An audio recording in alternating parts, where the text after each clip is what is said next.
Hi friends, ಎಲ್ಲರಿಗೂ ನಮಸ್ಕಾರ. ರೇಖಾ ಅಡುಗೆಗೆ ಸ್ವಾಗತ. ನಾನಿವತ್ತು ಮನೆಯಲ್ಲೇ ಸಿಂಪಲ್ ಆಗಿ ರೆಸ್ಟೋರೆಂಟ್ ಸ್ಟೈಲಲ್ಲಿ ಚಿಕನ್ 65 ಮಾಡ್ತಾ ಇದ್ದೀನಿ. ಚಿಕನ್ಗೆ ಇಷ್ಟಪಡೋರು ಈ ಥರ ಡಿಫ್ರೆಂಟಾಗಿ ಚಿಕನ್ 65 ಅಂತೂ ಮಾಡಿಕೊಟ್ಬಿಟ್ರೆ ಒಂದೊಂದು ಪ್ಲೇಟ್ ತಿಂತಾರೆ. ಅದ್ರ ಮಜಾನೇ ಬೇರೆ. ಇದು ಹೇಗೆ ಮಾಡೋದು, ಇದಕ್ಕೆ ಬೇಕಾಗೋ ಇಂಗ್ರೀಡಿಯೆಂಟ್ಸ್ ನೋಡೋಣ. ನೋಡಿ, ಸುಮಾರು 300 ಗ್ರಾಮ್ ಆಗೋಷ್ಟು ಚಿಕನ್ನ ಬೋನ್ಲೆಸ್ ಚಿಕನ್ ಮಾಡಿಸಿಟ್ಕೊಂಡಿದ್ದೀನಿ. ಚೆನ್ನಾಗಿ ಒಂದು 2-3 ಸರಿ ವಾಶ್ ಮಾಡ್ಕೊಳ್ಳಿ. 1 ಟೇಬಲ್ ಸ್ಪೂನ್ ಮೈದಾ ಹಿಟ್ಟು, 2 table spoon cornflour, 1 table spoon Kashmiri chilli powder ಇದು, ಮತ್ತು ಒಂದು 2 ಟೇಬಲ್ ಸ್ಪೂನ್ ಮೊಸರು ತಗೊಂಡಿದ್ದೀನಿ, 1 ಎಗ್ ವೈಟ್ ತಗೊಂಡಿದ್ದೀನಿ, ಮತ್ತು ಒಂದು ಅರ್ಧ ನಿಂಬೆಹಣ್ಣ ಜ್ಯೂಸ್ ಮಾಡಿ ಇಟ್ಕೊಂಡಿದ್ದೀನಿ. ಇದು ಗರಂ ಮಸಾಲ ಒಂದು 1/4 ಟೀ ಸ್ಪೂನು, ಧನಿಯಾ ಪೌಡರ್ ಒಂದು 1/4 ಟೀ ಸ್ಪೂನು, 1/4 ಟೀ ಸ್ಪೂನ್ ಅರಿಶಿನ, ಒಂದು ಅರ್ಧ ಟೇಬಲ್ ಸ್ಪೂನ್ ಶುಂಠಿ ಬೆಳ್ಳುಳ್ಳಿ ಪೇಸ್ಟು. ಈಗ ಈ ಚಿಕನ್ನ ಫ್ರೈ ಮಾಡೋದಕ್ಕೆ ಬೇಕಾಗೋ ಇಂಗ್ರೀಡಿಯೆಂಟ್ಸ್ ನೋಡೋಣ. ನೋಡಿ, ನಾನು ಚಿಂಗ್ಸ್ ರೆಡ್ ಚಿಲ್ಲಿ ಸಾಸ್ ತೊಗೊಂಡಿದ್ದೀನಿ. ನೀವು ಯಾವ ಬ್ರ್ಯಾಂಡ್ ಆದರೂ ತೊಗೊಳ್ಳಿ. ಸುಮಾರು 1.5 ಟೇಬಲ್ ಸ್ಪೂನ್ ತೊಗೊತೀನಿ. ಮತ್ತು ರುಚಿಗೆ ತಕ್ಕಷ್ಟು ಉಪ್ಪು, ಒಂದು ಚಿಟಿಕೆ ಆಗೋಷ್ಟು ಆರೆಂಜ್ ಫುಡ್ ಕಲರ್ ತೊಗೊಂಡಿದ್ದೀನಿ. ಕೊತ್ತಂಬರಿನ ಈ ಥರ ಕಟ್ ಮಾಡಿ ಇಟ್ಕೊಂಡಿದ್ದೀನಿ.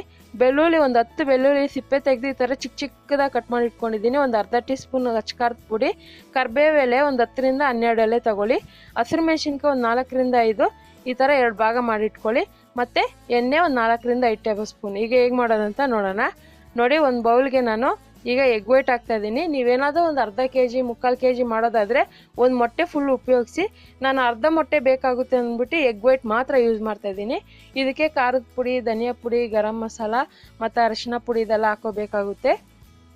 ಇದ್ರ ಜೊತೆಗೆ ಹಾಗೆ ಉಪ್ಪು ಕೂಡ ಹಾಕ್ಕೊಳ್ಳಿ. ಹಾಕ್ಕೊಂಡಿದ್ದನ್ನು ಒಂದು ಸರಿ ಚೆನ್ನಾಗಿ ಮಿಕ್ಸ್ ಮಾಡ್ಕೋಬೇಕಾಗುತ್ತೆ. ಇದಕ್ಕೆ ನಿಂಬೆ ರಸನೂ ಹಾಕ್ತಾಯಿದ್ದೀನಿ. ನಿಂಬೆ ರಸ ಹಾಕೋದ್ರಿಂದ ಚಿಕನ್ ಸಾಫ್ಟಾಗಿ ಚೆನ್ನಾಗಿ ಬೇಗನೆ ಬೇಯಕ್ಕೆ ಈಸಿ ಆಗುತ್ತೆ. ಈಗ ಉಪ್ಪು ಕೂಡ ಹಾಕ್ತಾಯಿದ್ದೀನಿ. ಉಪ್ಪು ನೋಡಿ ಹಾಕ್ಕೊಳ್ಳಿ. ಸೊ ಉಪ್ಪು ಜಾಸ್ತಿ ಅದು ತಿನ್ನೋಕ್ಕೆ ಚೆನ್ನಾಗಿರಲ್ಲ. ಇದಕ್ಕೆ ಶುಂಠಿ ಬೆಳ್ಳುಳ್ಳಿ ಪೇಸ್ಟ್ ಹಾಕ್ಕೊತಾ ಇದ್ದೀನಿ. ಶುಂಠಿ ಬೆಳ್ಳುಳ್ಳಿ ಪೇಸ್ಟ್ ನೀವು ಮನೇಲಿ ಮಾಡಿರೋದಾದ್ರೂ ಹಾಕೋಬೋದು, ಇಲ್ಲಾಂದರೆ ರೆಡಿಮೇಡ್ ಅಂಗಡಿಯಲ್ಲಿ ಸಿಗುತ್ತಲ್ಲ ಅದು ಕೂಡ ಯೂಸ್ ಮಾಡ್ಬೋದು. ಇದೆಲ್ಲ ಚೆನ್ನಾಗಿ ಮಿಕ್ಸ್ ಮಾಡ್ಕೊಂಡಿದ್ದೀನಿ. ಈಗ ಚೆನ್ನಾಗಿ ಮಿಕ್ಸ್ ಮಾಡ್ಕೊಂಡು ಇದಕ್ಕೆ ಚಿಕನ್ ಹಾಕ್ತಾಯಿದ್ದೀನಿ. ಚಿಕನ್ ಹಾಕಿದ್ಮೇಲೆ ಇದಕ್ಕೆ 1 ಟೇಬಲ್ ಸ್ಪೂನ್ ಮೈದಾ ಹಿಟ್ಟು, 2 ಟೇಬಲ್ ಸ್ಪೂನ್ ಕಾರ್ನ್ಫ್ಲೋರು. ಅಕಸ್ಮಾತ್ ಕಾರ್ನ್ಫ್ಲೋರ್ ಇಲ್ಲ ಅಂದರೆ ಮೈದಾ ಹಿಟ್ಟಲ್ಲಿ ಕೂಡ ಮಾಡ್ಬೋದು.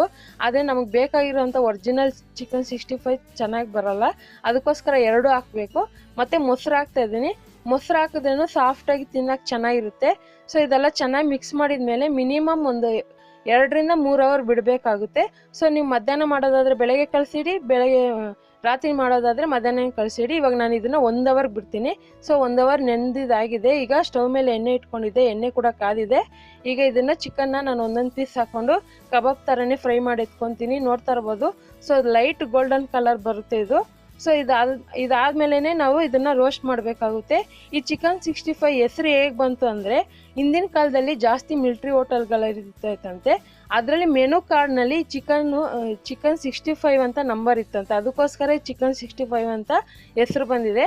ಅಂದರೆ ಮೆನು ಕಾರ್ಡಲ್ಲಿ 65ನೇ ನಂಬರ್ ರೆಸಿಪಿ ಇದು. ಅದಕ್ಕೋಸ್ಕರ ಚಿಕನ್ 65 ಅಂತ ಬಂದಿದೆ. ಈಗ ನೋಡಿ, ಇದನ್ನು ಚೆನ್ನಾಗಿ ಬೇಯಿಸಿ ಇದನ್ನು ಒಂದು ಟಿಶ್ಯೂ ಪೇಪರ್ ಮೇಲೆ ಹಾಕಿಟ್ಕೊತಾ ಇದ್ದೀನಿ. ಇದು ನೋಡಿ, ಇಷ್ಟೇ. ನಾನು 300 ಗ್ರಾಮ್ ಆಗೋಷ್ಟು ಮಾಡಿದ್ದೀನಲ್ಲ, ಇಷ್ಟಾಗಿದೆ. ಈಗ ಒಂದು ಫ್ರೈ ಪ್ಯಾನ್ಗೆ ನಾನು ಎಣ್ಣೆ ಹಾಕ್ಕೊತಾ ಇದ್ದೀನಿ. ಸುಮಾರು 3 ಟೇಬಲ್ ಸ್ಪೂನ್ ಎಣ್ಣೆ ಹಾಕ್ಕೊತಾ ಇದ್ದೀನಿ. ಆ ಚಿಕನ್ ಫ್ರೈ ಮಾಡಿದ್ನಲ್ಲ ಅದೇ ಎಣ್ಣೆ ಯೂಸ್ ಮಾಡ್ತಾ ಇದ್ದೀನಿ. ಈಗ ಇದಕ್ಕೆ ಬೆಳ್ಳುಳ್ಳಿ ಪೀಸ್ ಹಾಕ್ಕೊತಾ ಇದ್ದೀನಿ. ನೋಡಿ, ಮನೆಗೆ ಯಾರಾದರೂ ಗೆಸ್ಟ್ ಬಂದಾಗ, ಇಲ್ಲ ಸಂಡೇ ಸ್ಪೆಷಲ್ ಆಗಿ, ಇಲ್ಲಾಂದರೆ ನಿಮ್ಮ ಮನೇಲಿ ಯಾವುದೇ ರೀತಿ ಚಿಕ್ಕ ಫಂಕ್ಷನ್ ಅದಾಗ ಕೂಡ ಮಾಡ್ಕೊಳ್ಬೋದು. ಇಲ್ಲ ಸಂಜೆ ಹೊತ್ತಾದರೂ ಮಾಡ್ಕೊಂಡು ಊಟದ ಜೊತೆ ನೆಂಚ್ಕೊಂಡು ತಿನ್ಬೋದು. ಇಲ್ಲಾಂದರೆ ನಿಮ್ಮ ಚಿಕನ್ ಯಾವಾಗ ತಿನ್ಬೇಕು ಅನಿಸುತ್ತೆ ಅವಾಗೆಲ್ಲ ಈ ಥರ ಮಾಡ್ಕೊಂಡು ತಿನ್ಬೋದು. ತುಂಬ ಚೆನ್ನಾಗಿರುತ್ತೆ. ಸೊ ಮಕ್ಕಳಿಗೆ ಈ ಥರ ಕಲರ್ಫುಲ್ಲಾಗಿ ಡಿಫ್ರೆಂಟಾಗಿ ಮಾಡಿಕೊಡ್ರಿ, ತುಂಬ ಇಷ್ಟಪಟ್ಟು ತಿಂತಾರೆ ನಾನ್ ವೆಜ್ ಕೂಡ. ಮತ್ತು ಇದಕ್ಕೆ ಹಸಿರು ಮೆಣಸಿನ್ಕಾಯಿ, ಕರಿಬೇವು ಹಾಕ್ತಾಯಿದ್ದೀನಿ. ಕರಿಬೇವು, ಹಸಿಮೆಣ್ಸಿನ್ಕಾಯಿ ಹಾಕಿದ್ರೆ ಇದಕ್ಕೆ ಒಳ್ಳೆ ಫ್ಲೇವರ್ ಸಿಗೋದು. ಇದಕ್ಕೆ ನೋಡಿ ಚಿಲ್ಲಿ ಸಾಸ್ ಹಾಕ್ತಾಯಿದ್ದೀನಿ. ಅಕಸ್ಮಾತ್ ನಿಮಗೆ ಚಿಲ್ಲಿ ಸಾಸ್ ಸಿಕ್ಕಿಲ್ಲ ಅಂದರೆ ಮನೆಯಲ್ಲೇ ಒಣಗಿದ ಮೆಣಸಿನ್ಕಾಯಿ ಇರುತ್ತಲ್ಲ, ಅದನ್ನು ನೆನೆ ಹಾಕ್ಬಿಟ್ಟು ಪೇಸ್ಟ್ ಕೂಡ ಮಾಡಿ ಹಾಕೋಬೋದು. ಇಲ್ಲಾಂದರೆ ರೆಡಿಮೇಡ್ ಅಂಗಡಿಯಲ್ಲಿ ಸಿಗುತ್ತಲ್ಲ ಅದು ಕೂಡ ಹಾಕೋಬೋದು. ಇದಕ್ಕೊಂದು ಸ್ವಲ್ಪ ಉಪ್ಪು, ಖಾರದ ಪುಡಿ ಹಾಕ್ಕೊತಾ ಇದ್ದೀನಿ. ನೋಡಿ, ಫುಡ್ ಕಲರ್ ಯೂಸ್ ಮಾಡ್ತಾಯಿದ್ದೀನಿ. ಫುಡ್ ಕಲರ್ ಹಾಕಿದ್ರೇ ನಮಗೆ ಬೇಕಾಗಿರೋಂಥ ಒರಿಜಿನಲ್ ಕಲರ್ ಸಿಗುತ್ತೆ. ಮತ್ತು ಒಂದು 2ರಿಂದ 3 ಟೇಬಲ್ ಸ್ಪೂನ್ ನೀರು ಹಾಕ್ಕೊತಾ ಇದ್ದೀನಿ.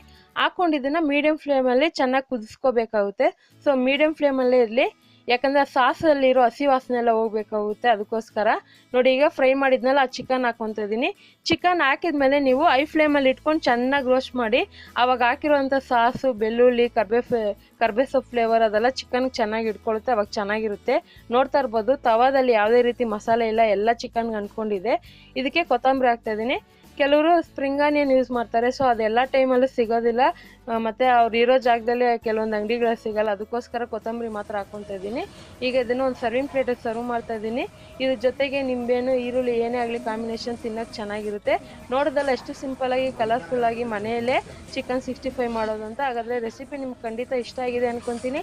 ಇಷ್ಟ ಆಗಿದೆ, ನೀವು ಕೂಡ ಟ್ರೈ ಮಾಡಿ ಹೇಗಿದೆ ಅಂತ ಕಮೆಂಟ್ ಮಾಡಿ. ಮತ್ತಷ್ಟು ಈಸಿ ರೆಸಿಪಿಗೋಸ್ಕರ ರೇಖಾ ಅಡುಗೆ ಚಾನಲ್ನ ಸಬ್ಸ್ಕ್ರೈಬ್ ಮಾಡಿ, ಶೇರ್ ಮಾಡಿ, ಲೈಕ್ ಮಾಡಿ. ವಿಡಿಯೋ ನೋಡೋದಕ್ಕಾಗಿ ಧನ್ಯವಾದಗಳು.